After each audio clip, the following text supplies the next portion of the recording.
Hola, ¿qué tal? Le doy la bienvenida al resumen semanal de Cubavisión Internacional y le invito a recorrer una parte de la agenda informativa cubana de los últimos días.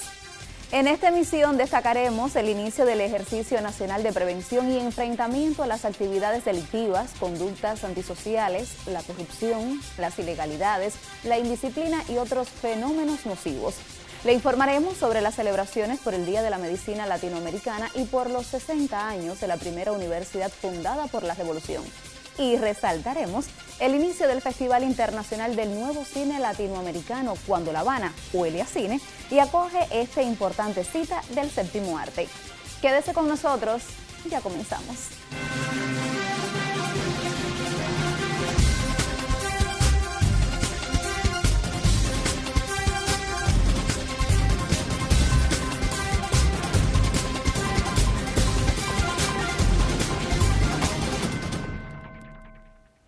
El Ejercicio Nacional de Prevención y Enfrentamiento al Delito, la Corrupción, las Ilegalidades y las Indisciplinas Sociales comenzó este lunes en toda Cuba. Y así se dio a conocer en una reunión que tuvo como sede al Comité Central del Partido Comunista de Cuba, encabezada por el primer secretario del partido y presidente de la República, Miguel Díaz-Canel Bermúdez. De necesario y oportuno calificó el presidente cubano Miguel Díaz-Canel Bermúdez el Ejercicio Nacional de Prevención y Enfrentamiento al Delito, la Corrupción, las Ilegalidades y las Indisciplinas Sociales que se realizará en todo el país. Es un ejercicio que está comprendido entre dos fechas históricas que levantan el patriotismo del país y que son además fechas de combate. Por lo tanto, este es un ejercicio también de combate revolucionario para enfrentar tendencias negativas que existen en nuestra sociedad.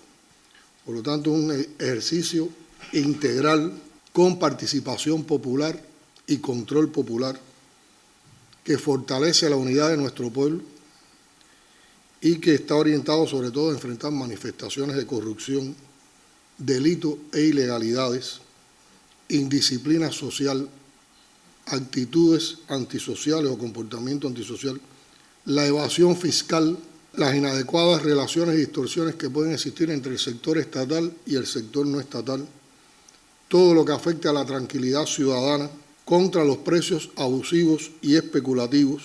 Ejercicio Nacional de Prevención y Enfrentamiento al Delito, la Corrupción, las Ilegalidades y las Indisciplinas Sociales, comentó el jefe de Estado, que tiene también entre sus objetivos desarrollar una labor política en las comunidades con los desvinculados del estudio y el trabajo y otras tendencias negativas en la sociedad, y aclaró que estas acciones de control tienen que sostenerse en el tiempo. O sea, que el ejercicio sirva para dar un momento de impulso, un momento de análisis, un momento de perfeccionamiento, pero para que después del ejercicio sistematicemos todos los aspectos que vamos a tratar en el ejercicio. Por los aspectos que vamos a tratar en el ejercicio no son aspectos que se puedan enfrentar en un día, en dos, en una semana, en un tiempo determinado. El ejercicio sirve para potenciar la fuerza, para potenciar la unidad, para potenciar, esclarecer conceptos, para consolidar maneras de enfrentamiento, pero sobre todo el ejercicio nos tiene que dejar como un saldo un enfrentamiento sistemático y efectivo a estas tendencias negativas. Y por supuesto vamos a hacer el ejercicio sin detener ninguna de las actividades económicas, políticas y sociales que se vienen desarrollando en el país. Por su parte, el integrante del Buró Político y secretario de organización del Comité Central del Partido, Roberto Morales Ojeda, explicó que para el cumplimiento de este ejercicio, el presidente de la Asamblea Nacional del Poder Popular y del Consejo de Estado emitió indicaciones a las asambleas municipales, al igual que lo hizo el primer ministro de la República, a todos los organismos de la Administración Central del Estado, así como a los gobernadores e intendentes. También hay órdenes específicas dadas por el ministro del Interior a las provincias y órganos del MININ, así como las impartidas por la Fiscalía General de la República, el Tribunal Supremo Popular, el Ministerio de Justicia, la Contraloría General y todas las organizaciones de la sociedad cubana. Nosotros consideramos que estamos hablando aquí de los objetivos generales, pero existen indicaciones particulares de todos los órganos del Estado, organismos de la Administración Central del Estado e instituciones y, por supuesto, las organizaciones políticas y de masa que tenemos una amplia responsabilidad con el desarrollo de este ejercicio. Desde hoy y hasta el próximo sábado 7 de diciembre estaremos ejecutando diversas acciones de preparación, control, inspección, operativas y de carácter jurídico, penal y penitenciarias, entre otras, que potencian la responsabilidad institucional y administrativa y a la vez el funcionamiento de las estructuras de la UJC y las organizaciones de masa, su sistema de vigilancia popular revolucionaria, con el propósito de involucrar al pueblo en esta dirección. Este ejercicio de reforzamiento de todas las acciones y enfrentamiento a las manifestaciones en disciplinas e ilegalidades que se mantendrá de manera sostenida da continuidad a las acciones desarrolladas luego del llamado que se hiciera al control en el 8º pleno del Comité Central del Partido y en las 2 últimas sesiones de la Asamblea Nacional del Poder Popular. Esta semana, por tercera vez en 47 días, se desconectó nuevamente el sistema eléctrico nacional. En menos de 24 horas fue restablecido. Según informó el Ministerio de Energía y Minas en X, a las 2:08 de la madrugada de este miércoles se produjo una nueva desconexión del sistema electroenergético nacional tras la salida de la central termoeléctrica Antonio Guiteras por disparo de automático. El sistema eléctrico nacional también se desconectó de manera total el 18 de octubre y el 6 de noviembre pasados, aunque por causas diferentes. Cuba genera electricidad fundamentalmente mediante termoeléctricas, plantas que consumen gas acompañante de petróleo y motores de generación y patanas que consumen fuel oil y diésel. La columna vertebral del sistema son las termoeléctricas, cuyo estado técnico no es óptimo y consumen crudo cubano con alto contenido de azufre. Ambas situaciones obligan a frecuentes mantenimientos. Autoridades cubanas han denunciado que el déficit de combustibles y de piezas de repuesto para las termoeléctricas es provocado por el bloqueo económico, comercial y financiero de Estados Unidos contra Cuba, que obstaculiza el normal acceso a mercados a la nación caribeña, la priva de proveedores y le impide captar ingresos que luego se pueden revertir en el mantenimiento del CEN, para con ello evitar los frecuentes cortes eléctricos y el malestar de la población.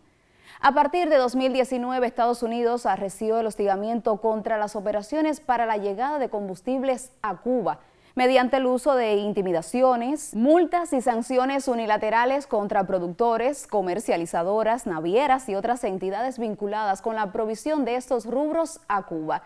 Esta situación impacta de manera negativa todas las actividades productivas de la nación caribeña.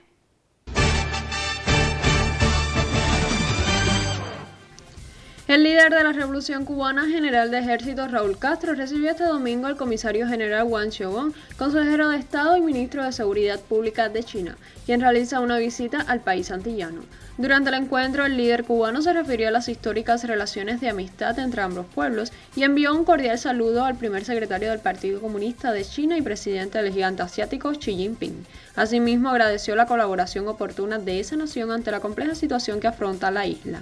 Las partes ratificaron la voluntad política de continuar estrechando las relaciones y fortalecer la cooperación en diferentes ámbitos de interés común. El primer secretario del partido y presidente de la República, Miguel Díaz-Canel, también sostuvo un encuentro con el comisario del gigante asiático.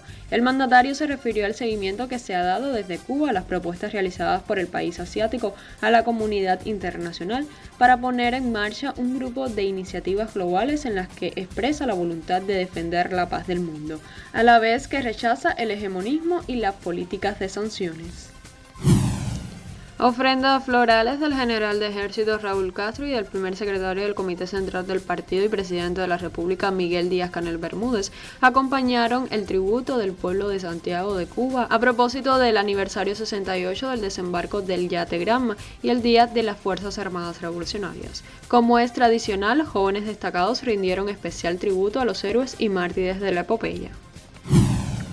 Hasta la unidad empresarial de base de cría Paredones de la empresa porcina de Artemisa enclavada en Caimito llegó el primer secretario del Comité Central del Partido y presidente de la República, Miguel Díaz-Canel Bermúdez, en un recorrido por el municipio para chequear su recuperación tras el paso del huracán Rafael en noviembre último.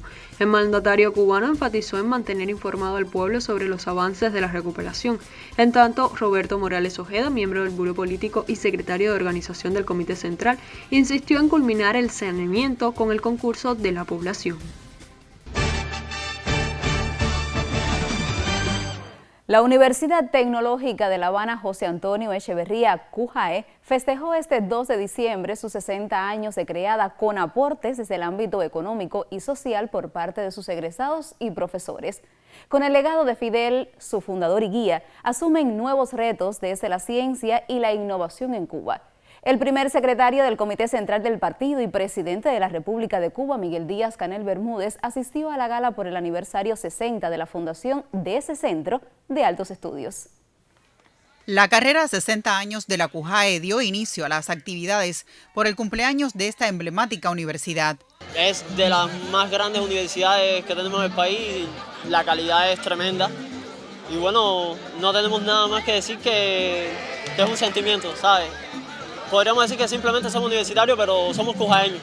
Esta universidad, fundada por Fidel, se empeña en seguir desarrollándose a pesar del complejo contexto económico. Seguimos apostando por una educación superior en Cuba, que siga siendo pública, que siga siendo inclusiva, incluso en los retos que tiene actualmente el país, ¿no? Y que además siga apostando a poder, con propios esfuerzos y con alianzas, desarrollarnos, ¿no? La Universidad Tecnológica de La Habana, la CUJAE, cumple 60 años, construida íntegramente por la Revolución Cubana. Durante estas décadas ha graduado a más de 71.000 profesionales, de ellos 2.000 extranjeros, fundamentalmente pertenecientes a países de África, Asia y América Latina.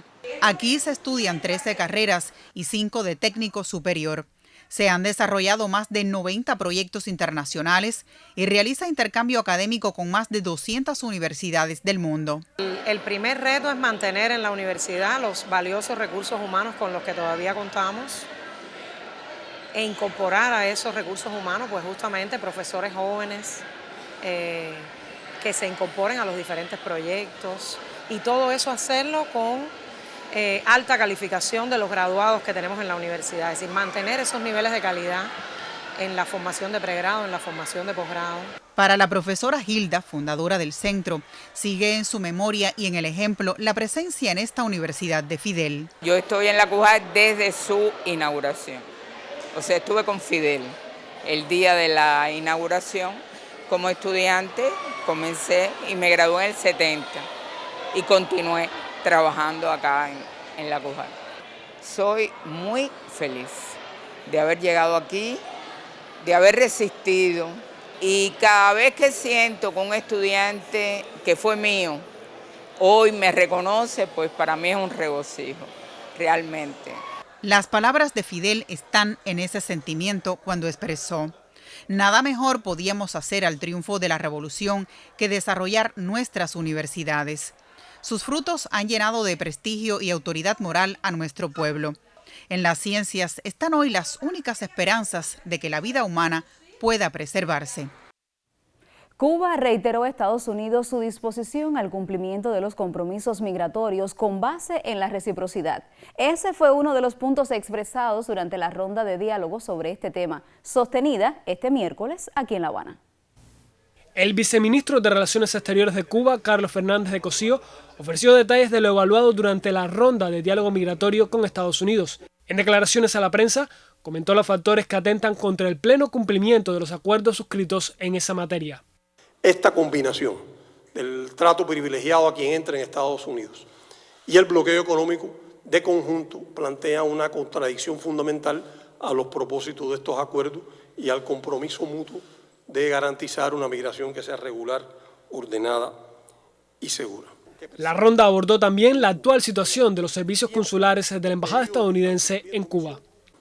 En la ronda también, entre los temas que tratamos, Cuba insistió en algo que ha venido planteando durante varios años, en la necesidad de que se reanude plenamente la prestación de servicios en la embajada, en el consulado que está en La Habana, para quienes solicitan visas de no inmigrante, o sea, visas de visitante a los Estados Unidos. Planteamos preocupación por la cantidad de cubanos que existen en Estados Unidos en un limbo legal, que se les admitió entrar en el país, pero no se les ha dado un estatus legal concreto y para nosotros eso es un tema importante. Fernández de Cosío declaró que no es realista pensar en deportaciones masivas de Estados Unidos hacia Cuba a partir de 2025, pues cualquier hecho de esas características debe hacerse en el marco de los acuerdos migratorios. Cada 3 de diciembre conmemoramos el Día de la Medicina Latinoamericana, coincidiendo con el natalicio del eminente sabio cubano, el doctor Carlos J. Finlay Ibarres, nacido en Camagüey en 1833. Finlay dejó un legado imborrable al descubrir el agente transmisor de la fiebre amarilla llamado Aedes aegypti. A este tema dedicamos nuestro comentario gráfico de la semana. La sede provincial por este festejo se la ganó este año la provincia de Santi Espíritus, que a pesar de desarrollar sus labores en un escenario marcado por el déficit de insumos y otros medios, desempeñó un destacado trabajo. En el acto desarrollado en la Universidad de Ciencias Médicas fueron agasajados 3 afiliados al Sindicato Nacional de Trabajadores de la Salud con el sello 85 aniversario de la fundación de la Central de Trabajadores de Cuba, y otros recibieron la medalla Manuel Piti Fajardo. El incremento de la esperanza de vida al nacer de los espirituanos, 79.10 años por encima de la media nacional, 77.7 años, y el reporte de una de las mejores tasas de mortalidad infantil en Cuba, con 2.81 por cada 1.000 nacidos vivos, sobresalen entre los logros de este año. Justo para conocer más detalles sobre el nacimiento de Carlos J. Finlay Barrés, el 3 de diciembre de 1833, nos vamos a Camagüey. Pues a unos pasos de la Catedral Mayor en la calle Cristo número 5, se conserva la casa natal del científico, la que mantiene aún los códigos del siglo XVIII cuando fue construida y convertida en una institución de la oficina del historiador para promover la obra y el legado de Finlay. Recorrer esta casona colonial es llenarse de historia en sus espacios domésticos, dotados de una ambientación de la época, en su sala principal y en uno de los dormitorios que acogió a esta familia de la villa de Puerto Príncipe. Cuenta con un salón memorial donde el visitante puede acceder a todos los pormenores de la vida y de la obra del sabio cubano, puesto al servicio de quienes precisen de sus entregas. Tiene un proyecto sociocultural de la Oficina del Historiador de la ciudad de Camagüey, dedicado fundamentalmente a investigar y promover el conocimiento de la vida y obra del insigne científico camagüeyano, mediante la interacción con la población aledaña, con las instituciones de nuestra ciudad, fundamentalmente de salud y de ciencia. Motivo de controversia o confusión fue el hecho de nombrarle al científico Carlos Juan Finlay, una total equivocación, debido a que en su certificación de nacimiento guardada en el arzobispado local aparece como Juan Carlos Finlay Barrés. Cuando su hijo mayor, Carlos Eduardo, que también fue médico como él, comenzó a ejercer la profesión, comenzó a firmar como Carlos Finlay, y para evitar confusiones, nuestro insigne científico comenzó a poner la J después del primer de sus nombres. Y eso trae ciertas confusiones, pero realmente su acta de bautizo dice y consta que se llamó Juan Carlos Finlay Barrés. La institución cuenta con una pequeña biblioteca y salones para desarrollar jornadas, conferencias y las presentaciones de textos especializados. La casa del médico y científico camagüeyano Carlos J. Finlay en Camagüey constituye un homenaje permanente a la obra de este cubano, considerado benefactor de la humanidad por sus aportes, estudios y las investigaciones relacionados con el descubrimiento del vector biológico transmisor de la fiebre amarilla, un hecho que fue demostrado en el año 1881 en la Real Academia de Ciencias Médicas, Físicas y Naturales de La Habana. El Centro Cultural Casa Natal de Finlay también contribuye al enriquecimiento espiritual de quienes allí laboran. La experiencia para mí ha sido muy grande, porque hay muchas personas que pasan por aquí, muchos adultos mayores, ¿no? Personas ya adultas, que vienen a los proyectos de esta institución, vienen personas de otros países, donde para mí realmente es una experiencia muy bonita y estoy muy agradecida por mi colectivo de trabajo también.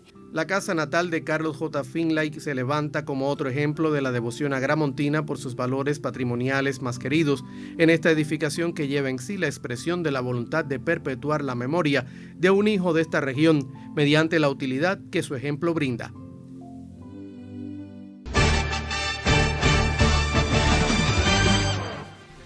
El pueblo de Cuba rindió homenaje al líder histórico de la Revolución Cubana, Fidel Castro Ruz, con la colocación de una ofrenda floral ante el monolito que resguarda sus cenizas en la ciudad de Santiago de Cuba.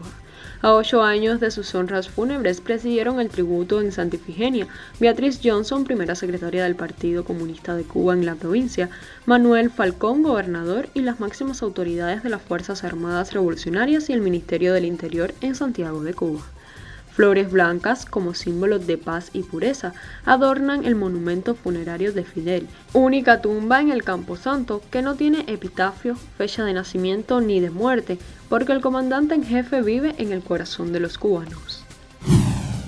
El Encuentro Internacional de Investigadores y Estudiosos de la Información y la Comunicación, ICOM 2024, comenzó este martes en La Habana como un espacio propicio para abordar temas como los conflictos de la inteligencia artificial para la producción del conocimiento. El evento abrió sus puertas con una conferencia magistral del español Francisco Caballero sobre la ecología política de la comunicación y la geofísica de la información, así como los retos de la comunicación en la era de la inteligencia artificial. El encuentro internacional, organizado por la Facultad de Comunicación de la Universidad de La Habana, también contará con una expoferia que se inserta entre las actividades para conectar sesiones académicas, expositivas, culturales, sociales y de networking en un mismo espacio. El Ballet Nacional de Cuba ofrecerá una presentación que su directora general, Biensay Valdés, calificó de histórica, por tratarse de la primera de esta emblemática compañía en Laos. En el contexto de la conmemoración del aniversario 50 del establecimiento de las relaciones diplomáticas entre Cuba y Laos, dos naciones entre las cuales existe una estrecha amistad. El Ballet Nacional de Cuba, declarado en 2018 como Patrimonio Cultural de la Nación, mostrará un programa representativo de su repertorio, con selecciones de los clásicos Don Quijote, Cascanueces y Carmen. Por estos días, la capital cubana se viste de gala con la celebración de la 45 edición del Festival Internacional del Nuevo Cine Latinoamericano. La música de algunos dibujos animados de Juan Padrón y otras canciones icónicas del repertorio fílmico del continente en los instrumentos de Alejandro Falcón, César López, Rodrigo Sosa y la orquesta del Liceo Mozartiano de La Habana dieron inicio a la cita más importante del séptimo arte en Cuba y referente para todo el mundo. El filme argentino Los domingos mueren más personas de E.R. Said fue el proyectado en esta gala inaugural. La directora del Festival Internacional del Nuevo Cine Latinoamericano, Tania Delgado Fernández, aseguró que este evento es desde hace 45 años una apuesta por las sociedades diversas, el pensamiento que se adentra en las profundidades de nuestras vidas por el dolor, las desigualdades y la injusticia humana. En este festival tendremos un día dedicado a Palestina para, desde el cine y la cultura, levantar las voces por esta causa justa y reivindicar el derecho de este país a vivir en paz, ratificó. La gala contó también con la presencia de Carol Rosenberg, fundadora del Havana Film Festival y promotora a escala internacional de la cultura cubana, a quien se le otorgó el Coral de Honor de esta edición. En las salas de cine de la capital cubana se podrán disfrutar de los 110 filmes en concurso procedentes de 42 países como Cuba, México, Venezuela, Argentina y España, entre otros. En la jornada de este viernes, en calidad de primicia mundial, se presentaron los dos primeros capítulos de la serie 100 años de soledad, una adaptación de la obra homónima del escritor colombiano Gabriel García Márquez, nacido en 1927 y fallecido en el 2014. Nuevos equipos procedentes de la planta de partes y ensambles de tractores de Bobruisk en Bielorrusia quedan listos para su comercialización en Cuba a través de la empresa Divep. Desde la fábrica Héroes, el 26 de julio en Holguín, saldrá la maquinaria que contribuirá con la producción de alimentos. Todo ello se logra mediante un crédito que otorgó el Banco de Desarrollo de Bielorrusia, el cual supera el $1.000.000 de euros. Cristian es uno de esos jóvenes que siguen apostando por Cuba en medio de las difíciles circunstancias. Con solo 22 años, electricista de profesión, forma parte del equipo de técnicos de la fábrica de implementos agrícolas Héroes el 26 de julio en Holguín, donde se ensamblan los nuevos tractores. A los campesinos les gusta esta marca, principalmente el 80, que es más grande el 80. Entonces, ¿listo para seguir ensamblando tractores en la 26? Listo. Tractores y lo que venga de electricidad.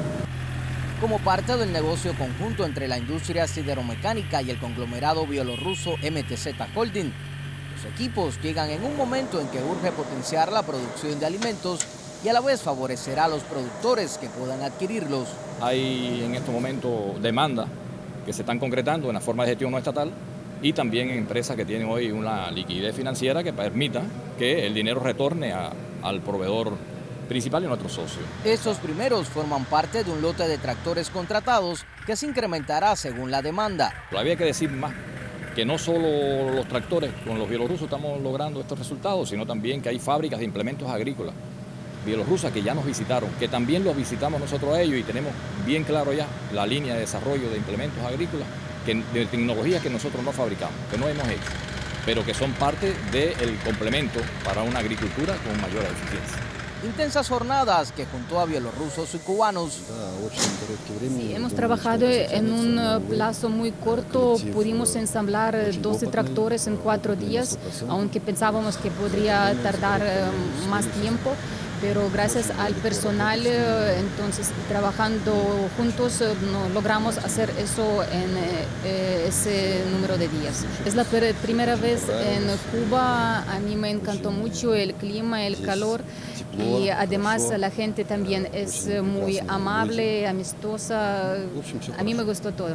En medio de presiones externas, la crisis económica y el bloqueo, soluciones concretas como estas no solo aportan vitalidad a la economía, sino que motivan a jóvenes como Cristian. He aprendido mucho, práctica y aprender rápido. Tocó aprender y andar rápido. Y que tuviera éxito todo, que no se dañara nada, que todo funcionara bien. Y mira, ahí lo ves, todo funciona bien. Todo el kilo.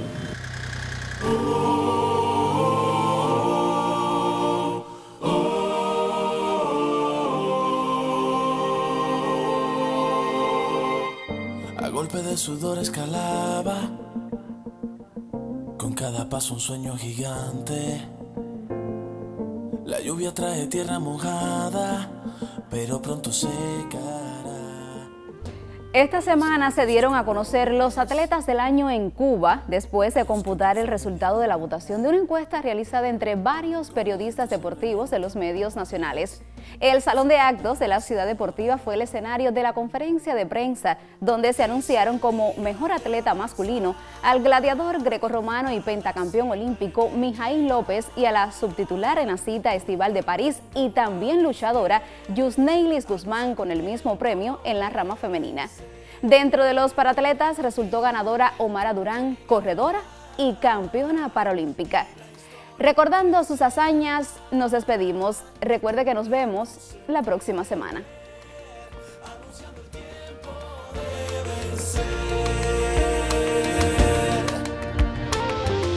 Te pueden susurrar del naufragio,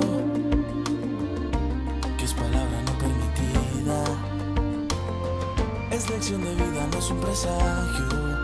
Aprender a retomar en medio del ciclo en la escalada, y en cada paso el sueño gigante. La lluvia trae tierra mojada, pero sigue hasta el final.